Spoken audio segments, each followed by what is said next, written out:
มันคือตะกี้บัดยังบ่ได้มีรถมีรางเนาะเป็นของตัวเองโดยบัดนี้เฮาเว้าง่ายๆก็ไปเลาะนี่จักสิได้หรือบ่จักสิได้เป็นของตัวเองหรือบ่เป็นได้เนาะส่วนก็เป็นได้ย่ำพรงวดบ่ส่วนสิย่านตอนช่วงเป็นได้คือว่าย่านบ่แม่นของเฮาเอ้าย่านช่วงดำหน้าย่านเพิ่นมายึดบ่ย่านดำหน้ากับซื้อข้าวกินนี่รถนี่บ่ส่วนก็สิพยายามหาบางเทื่อก็รอดช้ำรถนี่ครับตกเขากินบ่ส่วนผู้หลักผู้ใหญ่ซอยแน่เดี๋ยวให้เพิ่นช่วยไปได้ค่ารถบ่ส่วนเด้ให้เพิ่นซอยให้แน่ให้บ่ขับซอยแน่เด้อซอยจังได๋ดิเขามันน้ำจะหน่อยอันนี้ก็บ่ส่วนสิพยายามตั้งหลักให้ได้อยากได้เฮือนซ่านนั่นแหละอยากได้พัฒนาครอบครัวและขอโทษขออภัยเด้อคำบ่ติวเด้อผู้หลักผู้ใหญ่ก็เบาคำแม่นบัดนี้มันก็ขึ้นอยู่กับบุญวาสนาเฮาบัดนี้กันว่ามีทางผู้หลักผู้ใหญ่เพิ่นคิดเห็นด้วยว่าโดยเพิ่นอยากช่วยเนาะเพิ่นนี่ตนจะขึ้นอยู่กับบุญวาสนาเฮาคือกันคือแบบนี้แหละนี่ตะกี้เจ้าก็บ่ได้มีเฮือนมีซ่านนี่โดยสักและอันนี้เฮาก็บ่แม่นว่าสิหวังหรือว่าบ่ฮาคองหั่นนะกับทางผู้หลักผู้ใหญ่เพิ่นแต่ว่า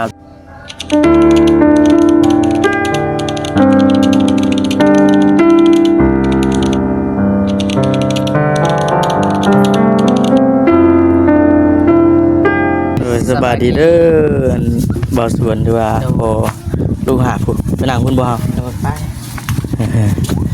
พอดีว่ามื้อนี้น่ะเดินทางมาหาทางครอบครัวของไอ้สวนเพิ่นพี่น้องเนาะมาตั้งแต่เมื่อนั้นพุ่นแหละเอาคนอื่นก็มีแต่ว่าทักทายสบายดีเด้อพี่น้องเด้อเนาะทักทายสบายดี FC กันเบิดทุกคนโอ้ล้างตลอดนะเนาะรถใหม่นี่โดยฮักมาแล้วก็มาเลยมันล้างเลยจักมันเย็นก่อนบ่หรือว่ายังร้อนอยู่ล่างนั่นเย็นแล้วให้จักมันเย็นก่อนแล้วจังล่างรถจักเย็นแล้วเดี๋ยวล่างตอนจักมันร้อนหัวมันฉิดเทไว้เลยโดยเป็นสีมันคั่วพร้อมนั้นสีจักมันเลยโดยมันร้อนเด้มันก็ซ้ำถอกน้ำลงอันเล็กร้อนแล้วโดยนี่คือบ่ส่วนก็ได้ซื้อใหม่สบายดีบ่าวสบายดีได้ซื้อใหม่เซ็นซื้อไม่เซ็นโดยก็ยังเพิ่นยังบ่ทันได้เอามาโอ้สร้างเรียบร้อยแล้วโดย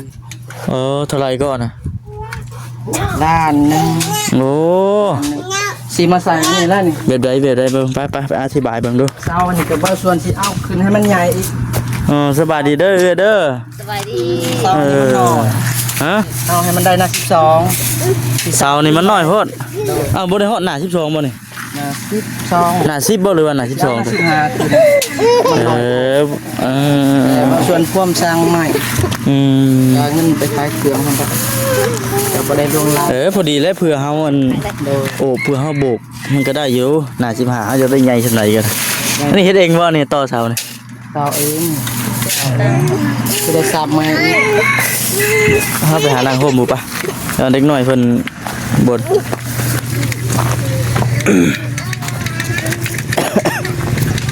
ใส่ชงเด้ออย่าดื้อดาราเด้อ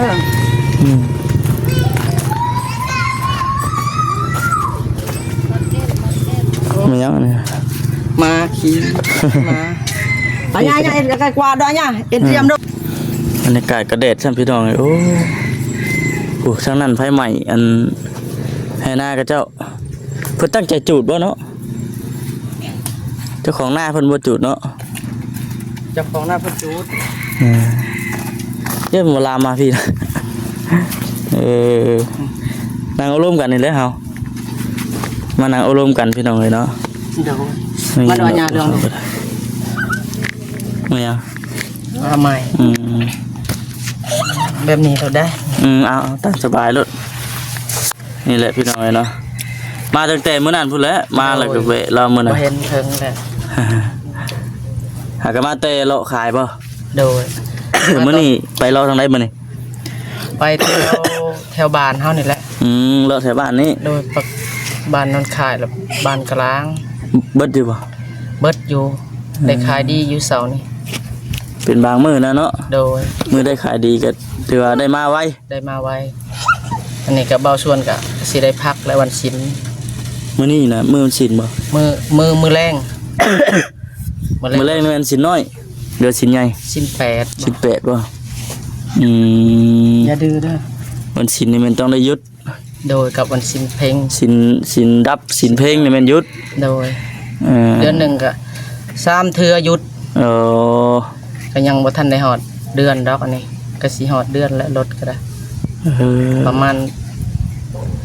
ยังวันที่20 งวดผมกินนี่เพิ่นบ่ได้เก็บแล้วว่างวดผมกินนี่ รถฮะ เออ สิส่งและวันที่20นี่ วันที่20สิฮอดนี่แม่นส่ง โดย เออ วันที่20 คือกำหนดเพิ่นให้เท่าไหร่ซะ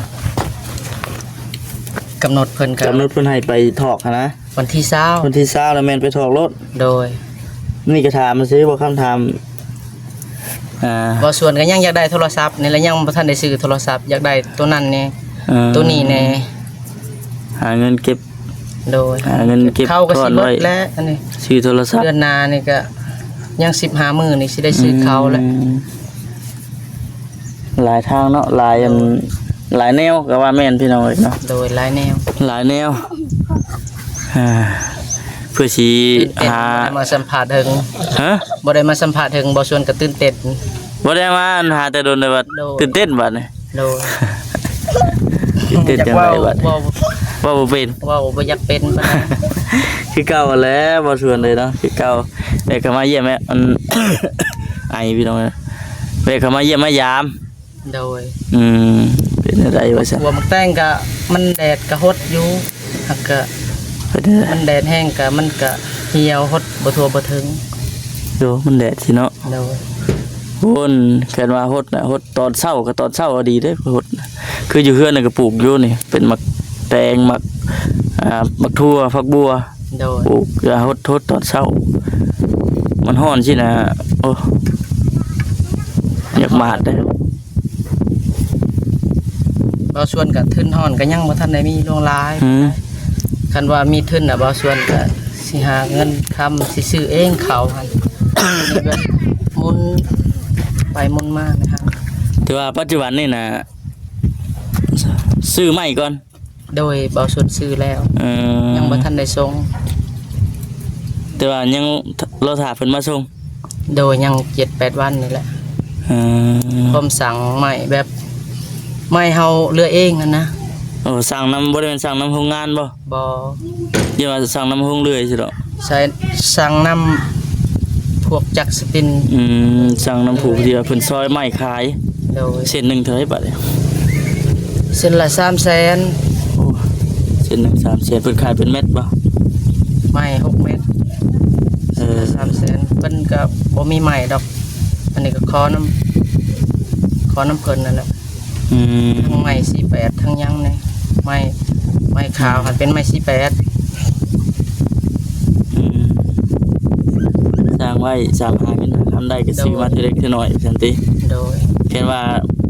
สมมุติว่ามันเอ่อได้เบิดทุกอย่างเลยสิเฮ็ดเองบ่บัดนี้นะ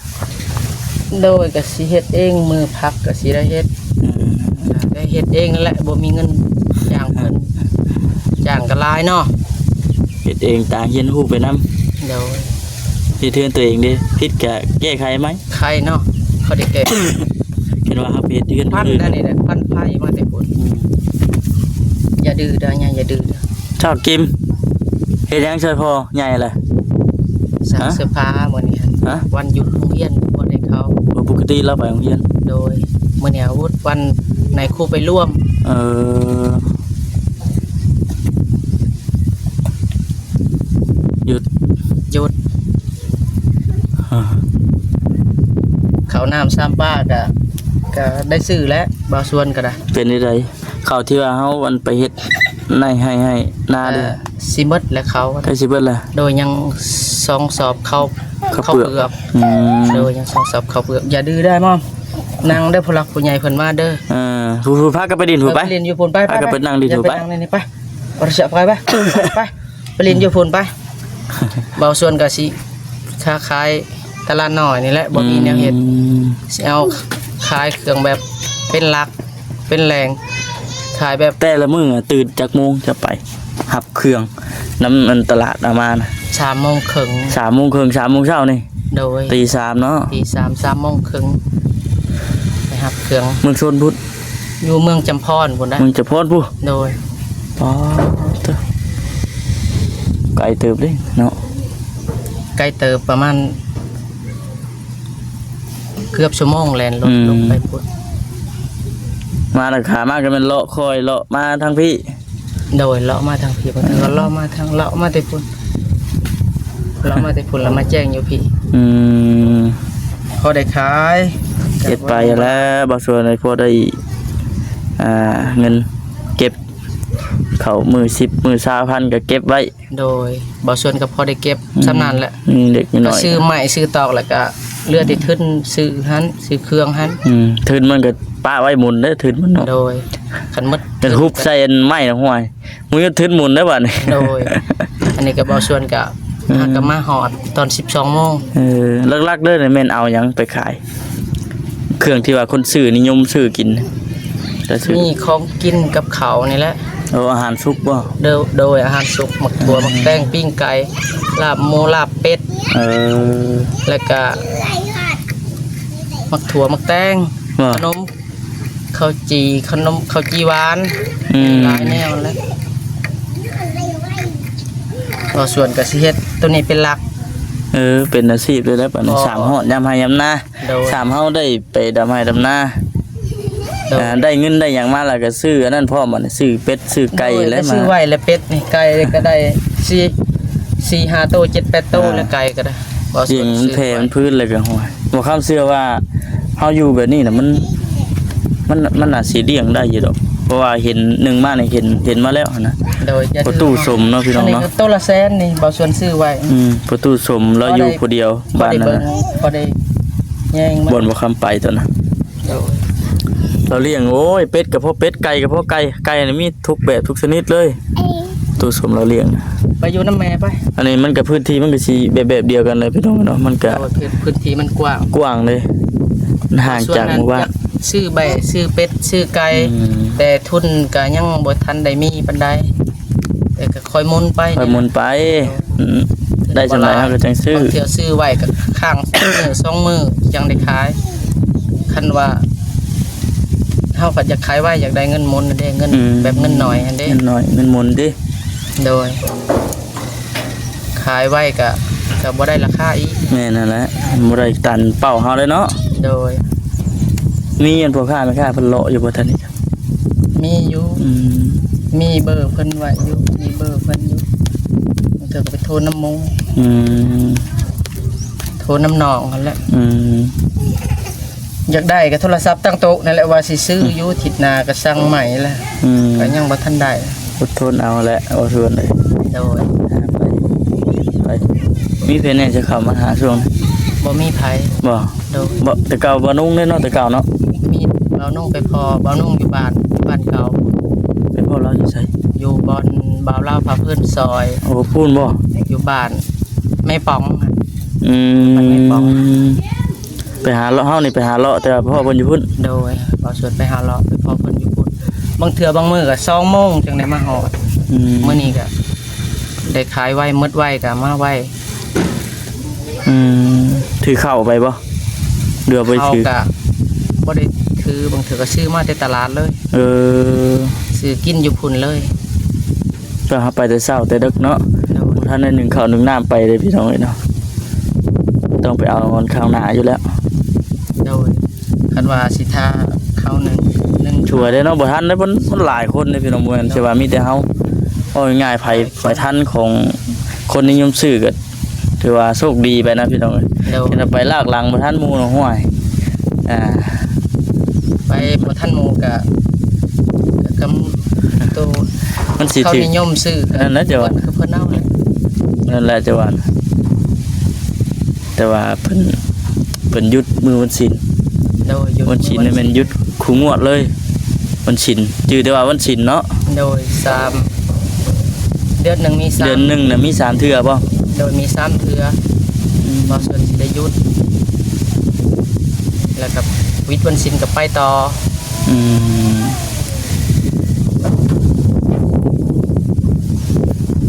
บ่าวคำมาแต่ไสนี่ มื้อนี้เห็นว่ามาแต่อันเว้าง่ายๆก็พากันตั้งเป้าเดินทางมาพี่เลย โดยโอ้โดยขอบคุณ เอ้ก็มาเยี่ยมมายามสิแล้วอันบ่ชวนเลย คิดฮอด เบิดสุคนนั่นแหละ กินฮอดบ่แซนได้กินฮอดเราอยู่บ่ โอ้ยคิดฮอดเราอยากได้เบอร์เราอยู่เบาแซนเบาค่ำเบา เออ แล้วก็เบาจิต อืม ให้อยู่ดีมีแห้ง เบิดสุคน แม่น ที่ซอยเรือเบาส่วนชีวิตติดดินตะกี้หันก็ ถือว่าเป็นจังไดชีวิตเฮาในปัจจุบันนี้กับช่วงแต่ก่อนเอาแตกต่างอยู่บ่ฐานจากใจจริง เบาส่วนได้หาเงินแบบนี้แหละได้หาเงินอยู่บ้านบ้านเฮาอยู่บ้านเฮาเมืองลาวเฮานี่ก็ อืม ถือว่าม่วน ม่วน ใจแบบไปแบบหลายบ้านมันก็ม่วนไปแบบ ไปหาเลาะหลายบ้านลองเบิ่งติ โดยม่วนแบบบ้านเฮาหั่นแหละ บ่คือตะกี้บัดยังบ่ได้มีรถมีรางเนาะเป็นของตัวเอง โดย บัดนี้เฮานี่ก็ยัง เว้าง่ายๆก็ไปเลาะนี่ จักสิได้หรือบ่จักสิได้เป็นของตัวเองหรือบ่ เป็นได้เนาะ บ่ส่วนก็สิ เป็นได้ ย่ำพรงวดบ่ส่วนสิย่านตอน ช่วง เป็นจังไดคือว่าย่านบ่แม่นของเฮาเอ้า ย่านช่วงดำหน้าฮะ ย่านเพิ่นมายึดบ่ ย่านดำหน้ากับซื้อข้าวกินนี่รถนี่บ่ส่วนก็สิพยายามหาบางเทื่อก็รอดช้ำรถนี่ฮักโตะข้าวกินบ่ส่วนซื้อข้าวแน่ก็สิพัฒนาครอบครัวบ่ได้หรือว่าสิได้ซื้อที่ข้าวกับค่ารถนั่นแหละกันเบิดข้าวเลยก็ได้ เข้าแน่งวดรถแน่เนาะงวดรถก็ห่วยล้านปลายพุ่นได้อพี่น้องเอ้ยเนาะ โดยล้านปลาย ล้านปลายพุ่นเข้าแน่ เขาแน่เขาก็ลายหั่นแหละเดือนละสอบครึ่งว่าไงเดือนละสอบครึ่ง สอบหนึงกับครึ่งหนึงบ่ โดนกับเป็นล้านเลยได้เขาก็ได้ พุ่นแหล้ว สอบหนึ่งก็ต้อง6 6 7 7แสน คนแล้ว เข้ามันก็ช่วงบางมื้อบางเทื่อมันก็ขึ้นบางเทื่อมันก็ลงเด้อ โดย จังลงก็บ่ อยาก บ่หลุด ให้ผู้หลักผู้ใหญ่ซอยแน่ เดี๋ยวให้เพิ่นช่วยไปได้ ค่ารถเบาส่วนเด้ให้เพิ่นซอยให้แน่ให้เบาขับซอยแน่เด้อ เออจังได๋ คัน ดี เบิดเขามันน้ำจะหน่อย อันนี้ก็บ่ส่วนสิพยายามตั้งรักให้ได้ อยากได้เฮือนซ่านนั่นแหละอยากได้พัฒนาครอบครัวและขอโทษขออภัยเด้อคำบ่ติวเด้อผู้หลักผู้ใหญ่กับเบา แม่ คำ นบัดนี้มันก็ขึ้นอยู่กับบุญวาสนาเฮาบัดนี้กันว่ามีทางผู้หลักผู้ใหญ่เพิ่นคิดเห็นด้วยว่า โดย เพิ่นอยากช่วยเนาะเพิ่นนี่ตนจะขึ้นอยู่กับบุญวาสนาเฮาคือกัน คือแบบนี้แหละนี่ตะกี้เจ้าก็บ่ได้มีเฮือนมีซ่านเลย โดยสัตุและอันนี้กับผู้หลักผู้ใหญ่ แม่น เบาคำเบาจิตเบาคำเบาจิตก็ไปมานำเพิ่นแล้วก็ผู้หลักผู้ใหญ่เบาแสนเบาเล่าพาเพิ่นเบาซาลีเพิ่นก็เอาแห้งซอยเบาสวนสาธุเบาซาลีหาโยมันขวัญยืนกับเบาคำอยู่ดีแห้งเด้อ มีแต่ว่าผมเฮาบุกบืนได้เฮาก็บุกบืนไปก่อนนั่นแหละ โดยเบาส่วนก็พยายามหา แม่น แบบคอยหาคอยเห็ดคอยไปนี่แหละ เฮาก็บ่แม่นว่าสิหวังหรือว่าบ่ฮาวคองหันนะกับทางผู้หลักผู้ใหญ่เพิ่นแต่ว่าขึ้นอยู่กับบุญวาสนากันว่านับว่าง่ายๆกับภาวนา โดย สาธุและ ภาวนาให้มีทางผู้หลักผู้ใหญ่เพิ่นซอยว่าซั่นซะ สาธุให้เพิ่นเบิ่งแย่งเบาส่วนเด้อยังบ่มีไม้มีมือแต่เบาส่วนก็ บุกบืน บุกเบินชีวิตคือติดดินก็คนจากผู้หลักผู้ใหญ่เบาแสนเบาลาวเบาคำสาธุ สาธุเนาะแล้ว ปีหน้าก็ให้พ้นให้ หึ มีอยู่มีกินได้เบาส่วนก็ได้อยากพ้นจากความทุกข์ อยากพ้นจากคนทุกข์คนลำบาก โอ้ยพ้นจากความทุกข์ความลำบาก คือในปัจจุบันนี่น่ะบนอยู่บนชนบนเช้าน่ะมีแล้วเนาะ โดยดีอกดีใจน้ำเพิ่น แต่ว่าที่อุกในปัจจุบันนี่คือเรื่องเข่าบ่ โดน เข่ากับรถนี้ รถนี่ก็อุกอยู่อุกรถก็อุกเข้าก็อุก คือจากที่บ่คำได้ยินแล้วเว้าหั่นน่ะพี่น้องเอ้ยเนาะสิ่งที่อุกหรือว่าสิ่งที่คิดหนักในปัจจุบันนี่ก็คือเรื่องรถแน่แล้วก็ข้าวให้ลูกให้เมียกินแน่ โดย เพราะว่าหาบ่ทวงบ่ทันหาบ่ทวงบ่ทันแน่อันนี้ก็บ่ติแล้วดอกพี่น้องเอ้ยเนาะมันเศรษฐกิจคือมื้อนี้ก็จักสิเฮ็ดจังได๋หั่นนะ โดย กับปกติเล่าพี่น้องขนาดว่าข้ามไปคู่มือไปชี้ก็ยัง บุกบืน บุกเบินไว้และ แม่ บางส่วนก็สิพยายามปีนี้ให้มันได้ซ้ำนี้ปีหน้าก็บาง คิ ส่ ด วน ย่านนี่บ่คิดย่านเพิ่นมายึดคืนอยู่บ่ บ่ได้คิด บ่ได้คิดบ่ คิดแต่ว่าบางส่วนคิดว่าสิหาให้มันได้ เอ เป็น อ ของบางส่วน เพิ่นเคยบอกว่าเนี่ยได้ใช่เห็นว่าเฮาส่งงวดบ่ทันหรือว่าหลายๆเดือนนึงเฮาส่งบ่ทันสิ เพิ่นสิได้ยึด เด้อ 2-3 เดือนพุ่นแหละแล้วเพิ่นได้ปรับใหม่มื้อละ 5,000 มือละ5,000กีบคันส่งบ่ทันเพิ่นนะ โอ้แบบนี้พี่น้องเพิ่นว่าสมมุติว่าเพิ่นนัดส่งเงินนี่เนาะ โดยวันที่20 วันที่20แต่ว่าเฮาไปเกินนี่วันที่ 23 23 24 25แต่ว่าเพิ่นไล่มื้อละ 5,000 เลย บ่ทันได้ไล่มือวันที่26 26 โดย26 25เพิ่นสิไล่ 25 26นี่เนาะมื้อละ 5,000 โดยมือละ เว้าง่ายๆก็มันออกดอกได้อบัดนี้เนาะ โดย เพราะว่าเฮาไปถอกงวดมันบ่ทันเด้ โดย เพราะเราจังหวะกลุ่มมุกกลุ่มใจแล้วพี่น้องเนาะ บ่ส่วนก็สิพยายามหาและ บุกบืนนี่แหละอันชวนเลย ของอยู่ของกินก็บ่ได้ซื้อดอกสิได้ซื้อแต่ข้าวมาและคันเบิดก็ได้ เอาเนี่ยอยู่ในกินเฮ็ดไปได้เช่นอยู่ในกิน บางเทื่อก็หาอยู่หากิน ให้เมียว่าไปหา เหยียดพุดกระปู ในไข่บุดแดงเนาะยานนี่เนาะ หมกแดงหมักถั่วหมักแตงนี่แหละพอได้กิน บางเทื่อก็บ่ได้ซื้อดอกของกินก็ได้ เก็บไว้กินมื้อละ10,000ของกินก็ได้สิกินหลายก็บ่อยากมีกำไรปานใด แม่นๆเฮาก็กินตามที่เฮาอันนั่นแหละเบิ่งนี่แหละแม่งจะเพิ่นตัดไม้บ่เพิ่นบึ้นเนี่ย โดยเพิ่นเฮ็ดไม้เฮ็ดเฮือนตัดไม้เฮ็ดเฮือน หลายผู้หลายคนก็คือสิฮู้คือสิ อันนี้ จื้ ร อ ถ ทาง ทาง กัน ก็ยังบ่ทันได้ฮอดเดือนดอก ส่วนเพิ่นดอกพี่น้อง คือว่าผู้หลักผู้ใหญ่เพิ่นมาสัมภาษณ์เบาสวนนี่คือว่าค่ารถกับเบาสวนพอแล้วเดือนนี้ฮะ เดือนนี้น่ะพอแล้วเดือน โด นี้ ยได้ 1ล้านก็เท่าไหร่ก็จะบอก 1,480,000 1ล้านกับ400,000แล้วก็80,000อีกเนาะ แล้วก็ แต่ละงวดนั้นมันต้องได้ถอกซ้ำนี่นะพี่น้องเนาะ แล้วก็เบาสวนซื้อไม้น้ำแน่ล้านหนึงก็ยังเหลือเงินล้านหนึงนั่นแหละในธงนี่หมุนไปหมุนมานะฮะเห็นไหม เงินชื่อไม่ชื่อตอกเขานี่เงินเขาหาล้วนๆเลย โดย เงิน บาสว เขาเก็บมาจากการหาเลาะขาย โดย ได้อยู่ได้กินนี่บ่ โดย เอ่อเก่งได้ใช่เนาะ บ่ยังบ่ทันว่าผู้หลักผู้ใหญ่ว่า เก่งอยู่ นั่นน่ะ เก่งอยู่ บ่ทันว่า เก่งหลายเก่งหลาย คันเปิดเขาน้ำสามป้าคักนี่ก็จังหวะนี่แหละสิพยายามหาและเฮ็ดได้ครอบครัวเฮาเลยเด้ เดี๋ยวนี้ปัจจุบันนี้ยังหลายชำไดเขา เขายัง2สอบ เขาบ่ข้าวสารนี่ ข้าวสารนี่ก็ยังข้าวสารก็ยังนั่นแหละยังทางหนึงกับข้าวเปลือก2สอบ โอ้ยังอยู่เนาะยังพอได้กินพอได้บุกบืนอยู่ โดย อืม คันว่าได้พ้นนี้แล้วก็เบาส่วนก็คือสิอ่านว่าสิพัฒนาครอบครัวได้อยู่อันนี้หั่นก็ยามันเบาส่วนก็อยากได้จิตใจอยากได้รถจักรนี่แหละอยากได้ งานพาหนะเนาะเต้นแล่นไปทางอื่นทางไกล โดย แล้วก็ความว่องไวความสะดวกเฮาแน่และหาการค้าการขาย อันนี้เฮาด่ามาเฮาพรมากับโมเมนต์ว่าขี่ดินละล่าเลยพี่น้องเนาะ โดย เฮาพรมากับแล่นเฮ็ดเวียกว่าซั่นซะแล่นขายข้าวต้มขนมมันก็ธรรมดาอยู่พี่น้องเนาะเพราะว่าเฮาก็ตั้งใจด่ามาเพื่อสิ่งนี้อยู่แล้ว โดย โมเมนต์ว่าเฮาพรมาเลยมาจอดปะไว้หรือว่าขี่ไปดินไปหยังนะบ่แม่นเลย บางส่วนก็